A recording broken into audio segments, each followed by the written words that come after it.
League of Legends is a free-to-play 5v5 team-based MOBA, and I'm about to explain what that is in 6 minutes. You play as one of 5 characters filling different roles to push down one of the 3 lanes of Summoner's Rift to break your opponent's Nexus.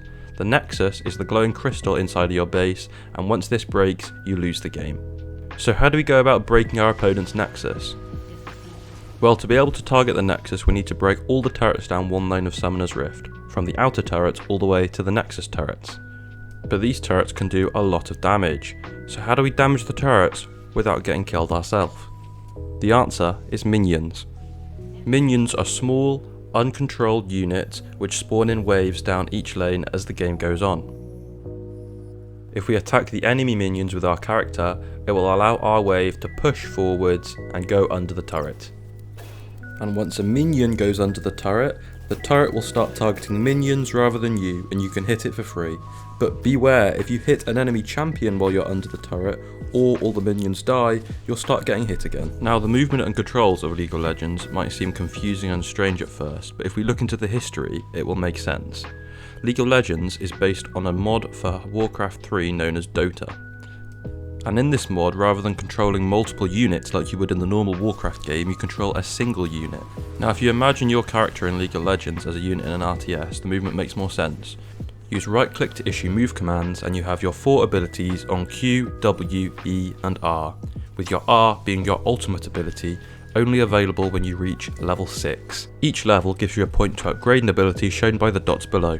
Now, on our hotbar and above our characters we can see 2 bars, with the green being the health bar and the bar below in blue being the mana bar. Each ability has a mana cost, usually, and a cooldown, usually, but this is dependent on the champion.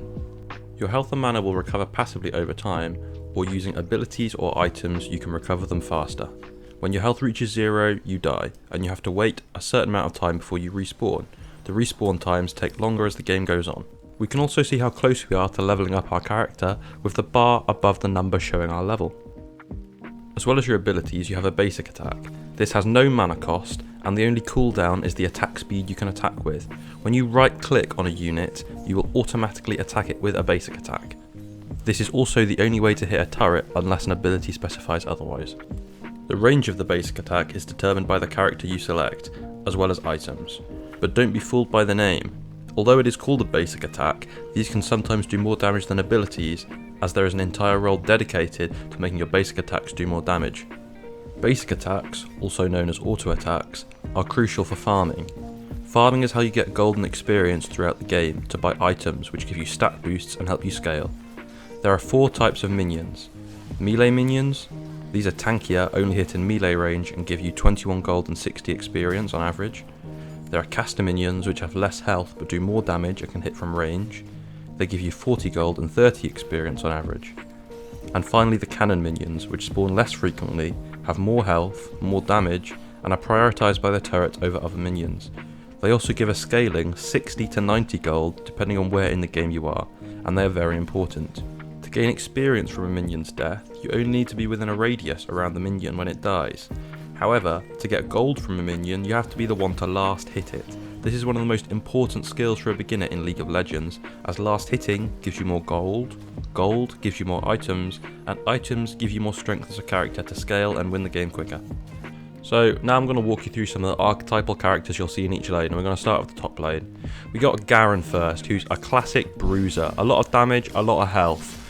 Now, CC or crowd control is an important thing to talk about in League of Legends, and its abilities that will stop you moving like a knock-up or a stun. We can see compared to Garen, Orda has a lot of crowd control, he's knocking up the dummy and he's doing a lot of things to stop it moving. We're going to move into the mid lane, where the 2 main types of characters you'll see are a type of burst mage like Annie, who's there to burst you down, hit as many abilities at once, but she's going to be squishy herself, so easy to kill.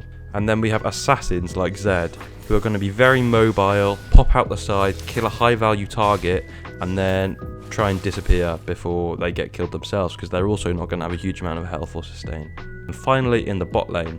The bot lane is interesting because 2 characters play here at once. We have what we call the ADC, the attack damage carry, whose main damage comes from auto attacks, and they're usually going to be ranged. And then we have supports, who support them in the lane, provide CC like Blitzcrank does here with a big hook, and try and keep the ADC alive so they can scale and do more damage later.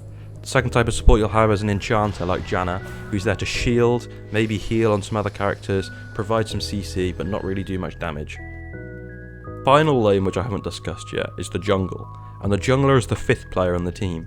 This player will, instead of getting experience and gold from the lanes, will get experience and gold from the jungle camps and monsters, so they have special items and abilities designed to help kill them easier.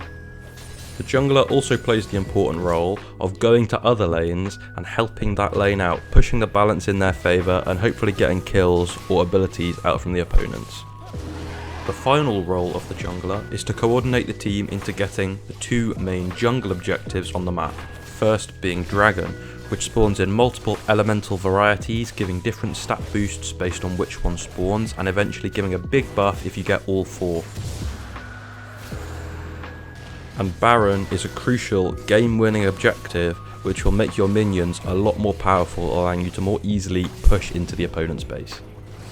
There are hundreds more important concepts to League of Legends that I haven't had a chance to talk about today, such as wave management, team fights, jungle pathing, and much more. But the best way to learn League of Legends is simply to play the game.